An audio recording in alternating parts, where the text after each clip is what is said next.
What I have before me on the table here is a potentially complete board set out of a Floating Point Systems FPS 100 array processor add-on for a PDP-11. As much of a mouthful as that is to say, this is some pretty epic kit to have hanging out on the table. First of all, there's some really exotic ICs hanging out on this thing, like these TRW multiplier ICs right here on this floating multiplier board. But also, this collection of boards could pull off something like 8 megaflops in 1979.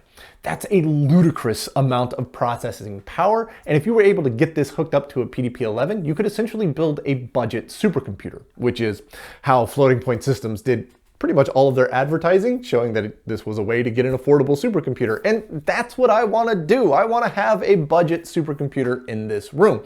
The only problem is, this is all that I have. I didn't get the box with these boards, and honestly, that doesn't scare me that much. I know some people who are really good at metalworking, and I'm not too bad at it myself, and I think with our powers combined, we could build a box that's rack mount that holds all of these boards, throw a nice powerful power supply into it, and we're off to the races. What scares me though is the backplane. On other mini computers like the Centurion behind me, the backplane is a pretty standard thing, with each card sharing the exact same signals as every other card. But with this FPS 100, it is anything but standard. Through some amazing archival work by the legendary bit savers, we were able to come across some schematics for 6 of these boards. And by looking at those schematics, I can figure out what the pinout of the edge connectors, which on these 6 have 240 pins each. But by knowing the pinout of those edge connectors, I can figure out what connects to what on each card. And it's a nightmare. It's all over the place, which means that the backplane originally was a hand-wired wire wrap rat's nest. And that part doesn't actually scare me. It would be very tedious, but I'm more than happy to sit down and wire up a backplane. I would just fire up Discord and chat with people while we did the tedious work. And at the end of it, we would have a complete backplane. The problem is that we don't have the schematics for these 2 cards here. And these 2 cards are interestingly different. They have a different card edge connector with a different pitch and a different number of pins. And one of the most important cards is one that I don't have the schematic for. This is the PDP-11 interface card, and you'll notice that there's no ribbon cable connections or anything like that on this. So the actual connection that goes to the PDP-11 happens through the card edge and the backplane. So in order to figure out how to get this plugged into the rest of this, as well as get this plugged into the PDP-11, I'm going to have to reverse engineer this card. Now, I've reverse engineered a couple of other things in the past. I did a front panel, small little front panel board for the PDP-1173. I've done a power supply here and there. And I think I know my way around reverse engineering, so really, how hard can it be? Well, on the PDP-11 interface board here, there's 184 ICs. There's 200 pins on the edge connectors. It's 6 layers, with the inner layers being all but invisible. And that means that there's at least 3,000 connections to figure out. To make matters worse, I got 2 of these. This board here is the formatter board, and I don't have the schematic for it either. So we're looking at anywhere between, say, 5,000 and 10,000 connections that I need to figure out and reverse engineer to get any of this junk to work. I'm gonna need some help.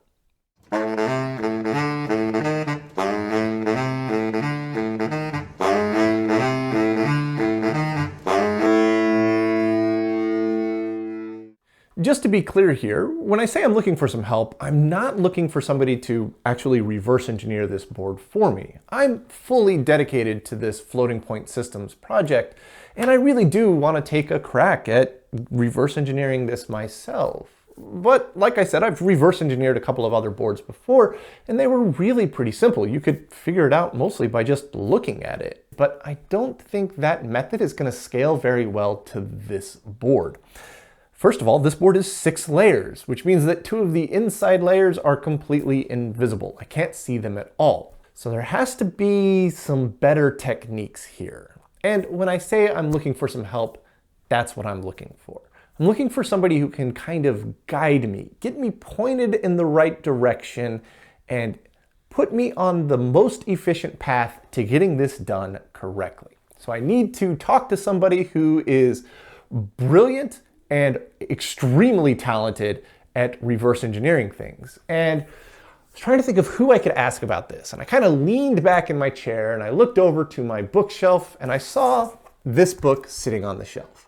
If you're not familiar with this book, it's called Open Circuits, and it's just full of these absolutely stunning photographs of components that have been sliced in half so you can see what's going on inside.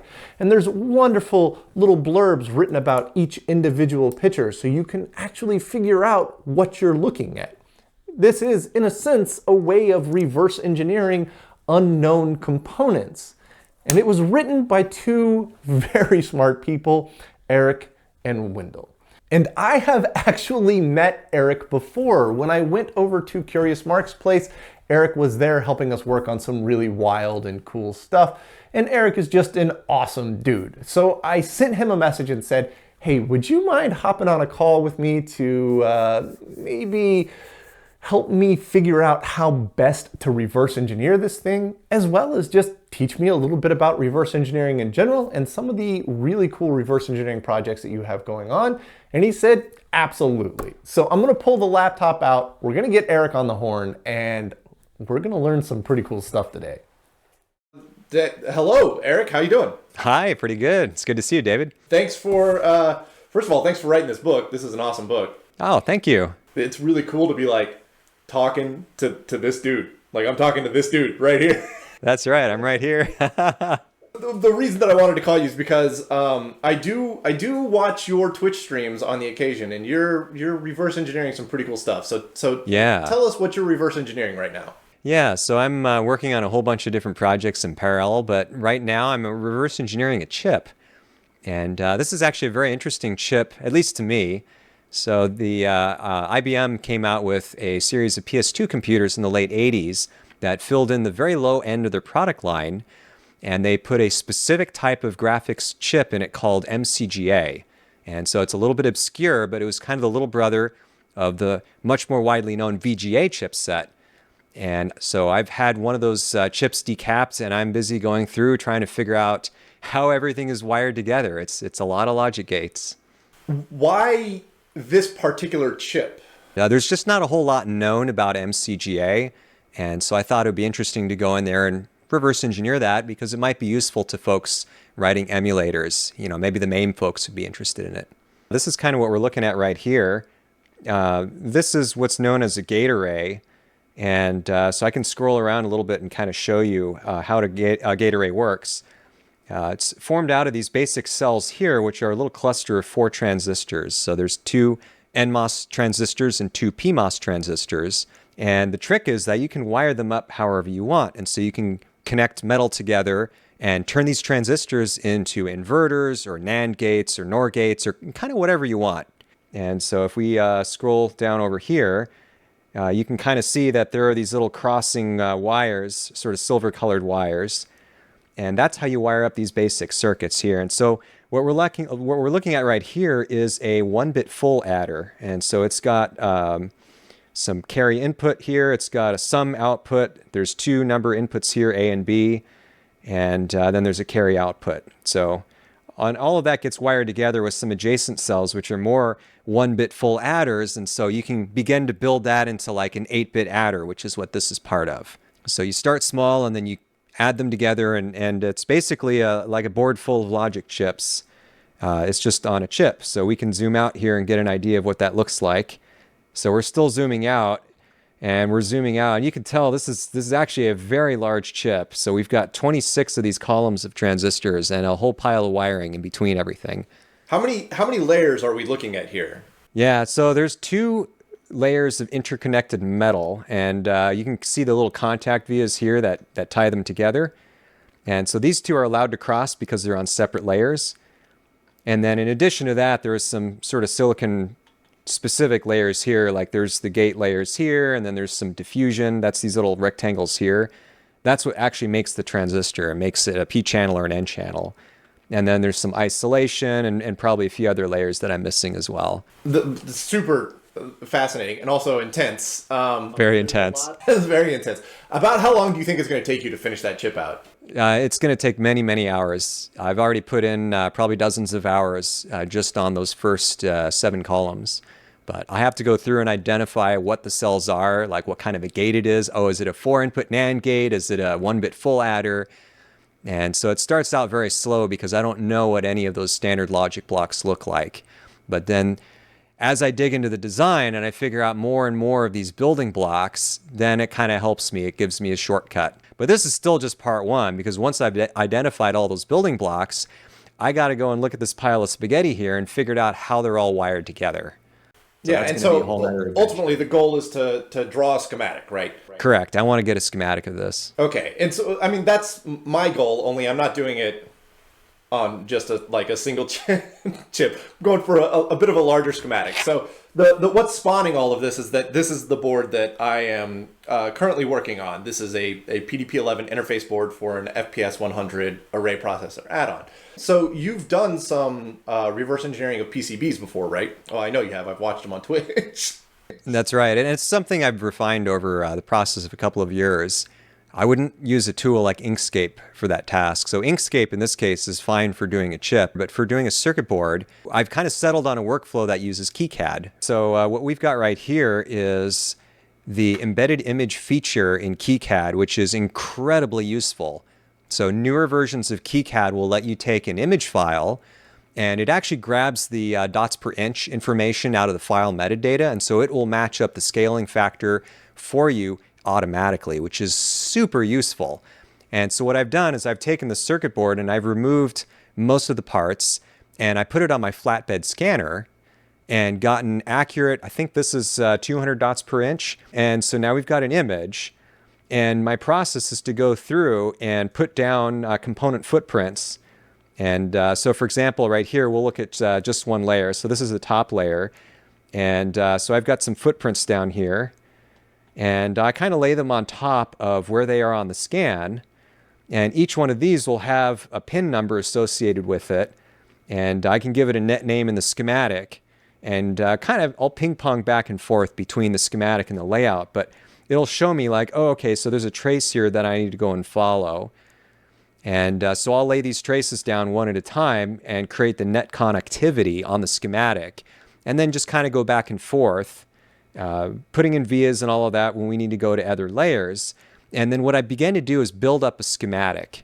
When you trace it out, let's say you make a connection between one footprint and another. Does it automatically translate that connection over to a schematic, or do you have to redraw that on the schematic by hand later? You have to add it to the schematic later. And so this is after a lot of work. So I've done lots of cleanup and all of that. But if I wanted to grab a logic gate here, I could just click on this, and I manually added this line from pin 8 here to pin 22 here, because when I was looking at the layout, I saw that there was a physical connection on the layout.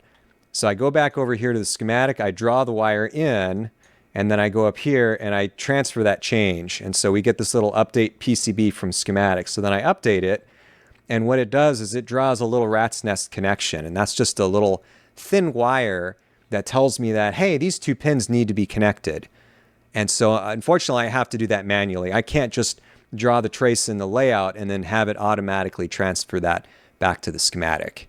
Maybe someday KiCad will be able to do that, but for now, I've been doing this as kind of a manual process.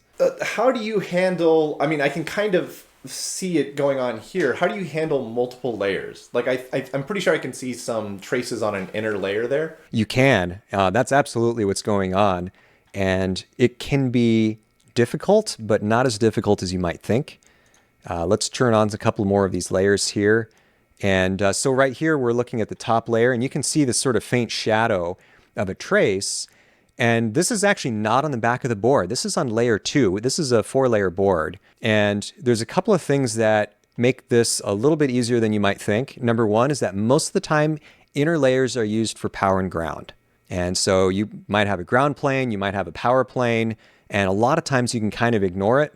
So for example, over here, this is a logic chip, and we know that pin 14 and pin 7 are power and ground. So even though we can't see really any traces other than a couple of vias, we know what they're supposed to be because we know what that chip is. But sometimes you'll run into a case where you'll see a little shadow and you go, oh, there might be a trace here. And so I've actually drawn it in. So this is on layer 2, and you can see this trace comes up and joins up with some others and all of that. Sometimes you'll have to take the actual physical circuit board and shine a flashlight on it and adjust the angle of the flashlight and just look at it really carefully. It can get really confusing, especially if there's a lot of parallel traces in the top layer. So for example, right here, you can kind of noodle through and say, well, we've got 5 traces coming out, and we've got 1 trace going in, and we know they're not going to cross over each other because you can't do that without creating a short circuit. And so you can use this sort of process of logical deduction to say, well, we have a via here, we have a little faint shadow of a trace coming in here, but then we can't see it because it disappears under something that's on the top layer. But then over here, we can see it pop out again. And we know that it's going to connect through here because there's literally no space for it to do anything else. Now, there's another trick you can do too, where if you've got the board physically in your hands, you can take a multimeter and just buzz it out. Okay, so because inner traces is a problem that I'm absolutely going to run into on this PDP-11 board, because a lot of them, even with a flashlight, are not visible. And so I do have a multimeter, and I can hook it on there and I can check it, but there's 184 ICs on this thing. So do you have any tips or tricks for overcoming the sheer number of pins that you would have to buzz across to try and find a connection?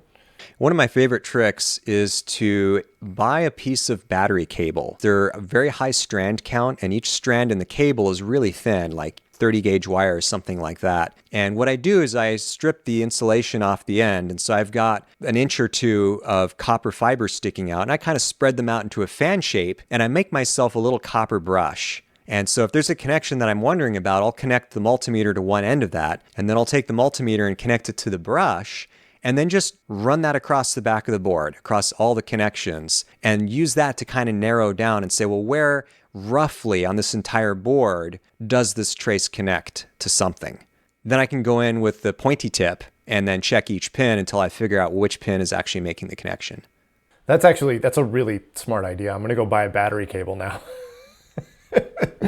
Yeah, and the trick is not to buy a brass brush, because brass is a little bit too stiff and it'll scratch up the solder mask on your board. The next issue that I've run into, particularly even when doing smaller reverse engineering designs, is that when you start and you're starting to create your schematic a little bit, I really don't have a clue what goes where and what purpose things are serving. So I end up with this nightmare of gates that are connected to each other, but they don't make any sense, and lines are crossing over each other. And how do you prevent from getting overwhelmed with that spaghetti mess and creating something that looks cohesive like the schematic that you showed earlier? Yeah, it's a good question. And one of the things that I typically do is when I'm building that design, I'll start to put the schematic together in a way that makes sense from an engineering perspective. So usually I won't start with like the lowest level logic gates. I'll try to start with the more complex chips first and then work my way outwards from there. And there's no real right way to do that. And unfortunately, it does take a little bit of engineering experience to know how boards are typically designed. Sometimes you'll find a net that connects to a lot of things. A good example of that would be like a clock line that just kind of goes everywhere on the board. And for that, I use a named net. And that just means that you draw a short little wire that connects to the pin, and then you put a little text block that's got the name of that net. And that way you can just sort of copy paste that wherever it needs to be on the schematic, and it avoids all of the sort of spaghetti that you would otherwise wind up with. And so it's all part of that sort of art of drawing a schematic and understanding how people design cards. And so you can kind of come up with a cohesive schematic. And just to lean into that again, like there's certain ways that engineers design things and certain rules that you have to follow. So for example, every net, which is just a bunch of pins that are connected together, can only have one output. Everything else is an input, but you've got to have one output. It's got to be driven by something. You know, maybe you have a pull-up resistor, maybe you've got some bidirectional pins that makes things more complicated, but you're never going to have two pins that are outputs connected together. It's just like, it's very bad practice. You're not going to see that.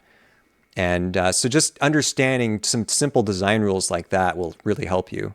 So on that train of thought there, one of the things that I was trying to really come to terms with on this was like where to start. Like the most important thing is to figure out the card edge connector here. So I was going, okay, so I'll just start at one pin and trace it out and then go to the next and trace it out and trace it out and go to the next. But then I end up with a bunch of gates that don't particularly make a lot of sense. So going back to kind of what you were saying about starting with something more complex, the most complex thing you can find, and then working radially outwards from there, do you tend to try and figure out that full chip first? Or do you say, this address select line is quite important, I'm going to follow it to its completion? Yeah, it's a very organic process for me, and it also follows kind of my interest. A good example of that would be, for example, on some of these boards, I'll often start out with the data path because I know it's going to be 8 wires or maybe 16 wires that run mostly to the same chips. And so I'll trace out data bit 0 coming in off the card edge connector and say, well, where does it go? Because if I know where the data pin goes, that gives me an idea of what the architecture of the card is. Where does the data flow inside the card? Once I have that data bit sort of pathed out and I have it connected to all the different latches and output buffers and control chips or whatever else it's tied to, then it's like rinse and repeat for the remaining 7 data bits. And it's great because you're making a ton of progress and it's easy work because you kind of already know where those wires are going to have to go. And that gets a large chunk of gates squared away right off the bat. Yeah, absolutely. So when you do this, do you draw the schematic and trace out kind of simultaneously? Like I trace this line out and then I draw that on the schematic? Or do you trace it out and create a netlist in like a text file and then later go from the text file netlist to schematic? I do it at the same time. So I'm looking at the layout. I have the image. I put my footprints down, right? So I've got symbols on the schematic with nothing connected to the pins. I've placed the footprint on the layout. And then I just start going through a trace at a time and I just follow that connection, say, where does it go? What other gates does it connect to? And then as I'm tracing it, I'm copying that into the schematic so it establishes that net connectivity. And then I complete the trace and now I know I've done that trace and that's completed. Now this was not always my workflow. Like when I did the Snark Barker back in the day. Great name, by the way. Yeah, thanks. It took a long time to come up with that name. I had like hundreds of possible names, all sort of based on puns and jokes and stuff like that. One of these days I'll go and read the list to you. But anyway, so I was going through and I started with it in like an image editing program. And I was manually drawing like with a pencil tool on top of the traces to mark the stuff that I had completed. And this was because KiCad at that point didn't have the ability to import images directly into the layout. And so I basically just had to eyeball it. So I would look at the image and then I would look at the layout and I'd kind of flip back and forth, maybe try to make a few measurements on the image. And it didn't work all that well. The process that I have now where I scan it and pull the image directly into KiCad is so much faster and easier to use. So to get into KiCad, I recently made the switch to KiCad myself, like last month. I've been using Design Spark RS PCB, but they had ridiculous requirement to be always online. So I've made the switch to KiCad and it was daunting. So for anybody who is just starting out with KiCad, do you have any recommendations on like tutorials or ways to get familiar with it? Something to try and make it a little more approachable. Yeah. So you can find some really good tutorial videos if you go to YouTube. Also, if you know who Chris Gamble is, he actually has put together a whole bunch of tutorials in KiCad because he's been working with the product for a really long time.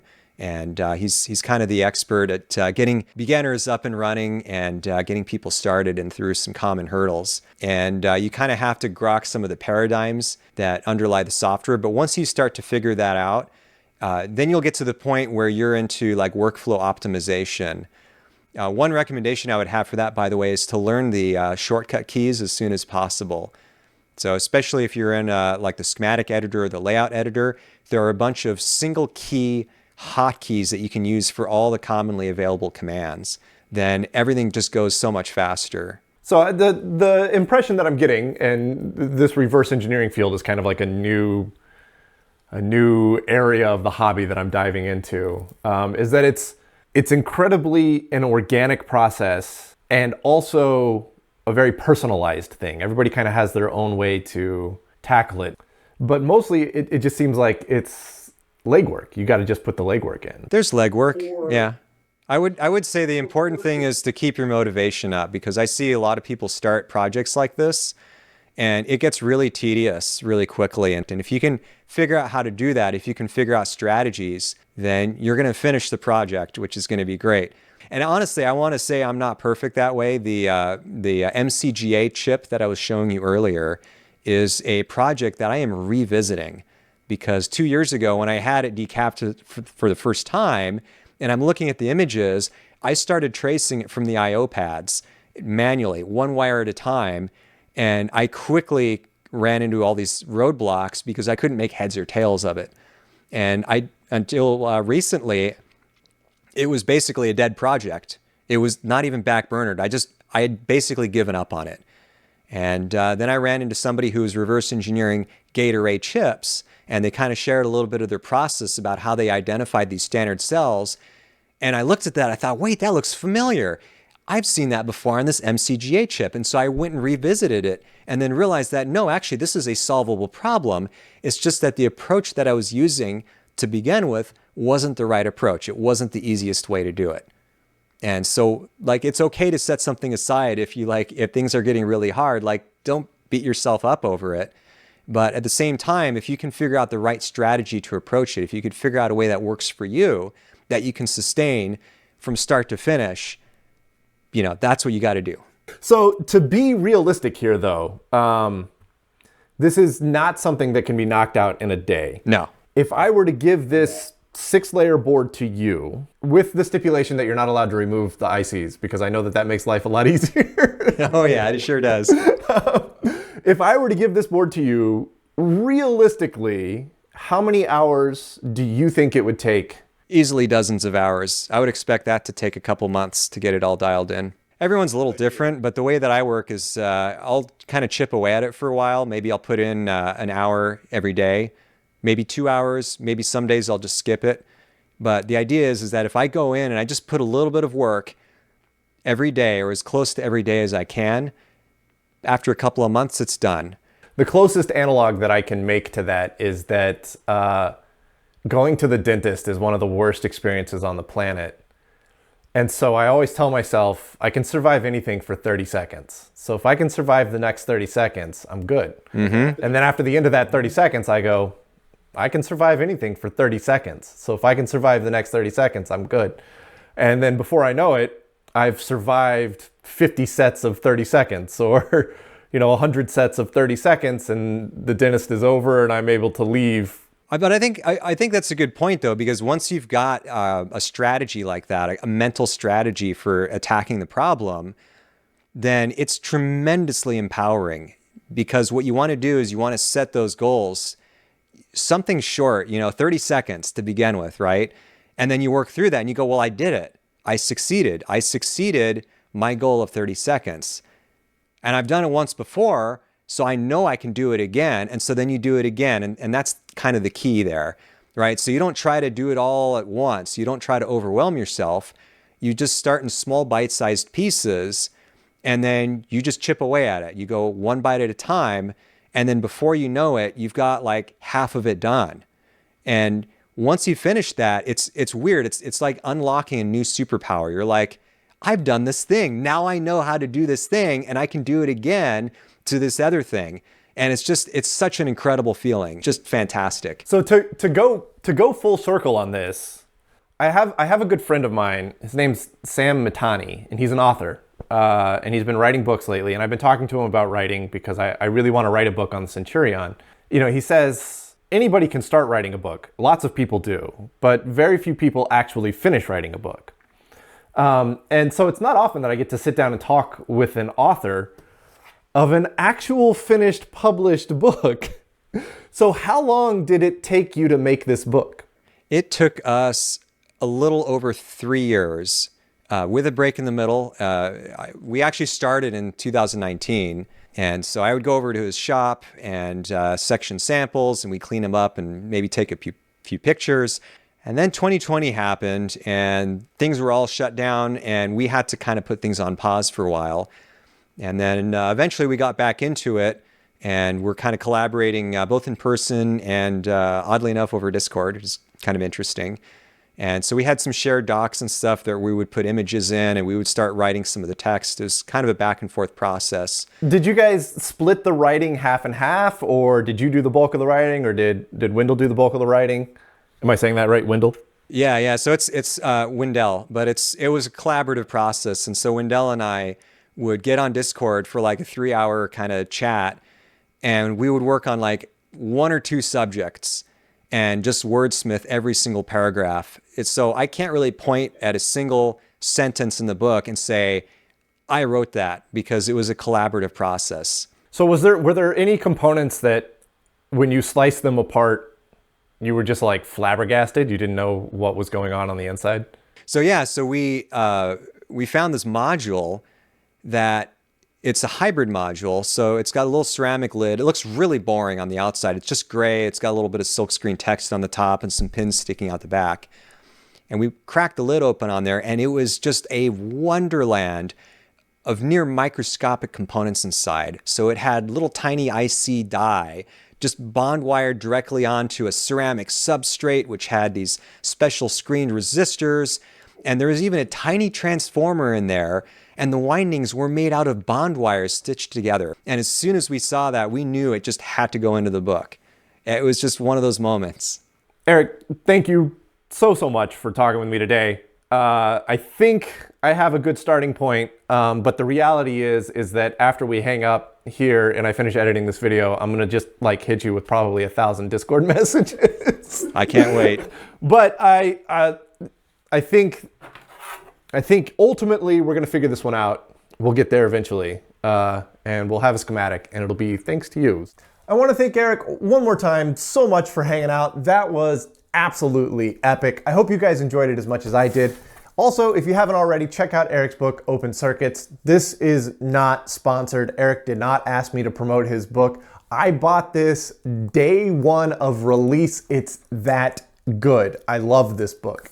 But with this newfound knowledge that I have about reverse engineering, I think I can take a pretty solid crack at getting this PDP-11 interface board reverse engineered, and hopefully that'll give us a bit of insight as to what the next steps are for getting that FPS 100 system up and running.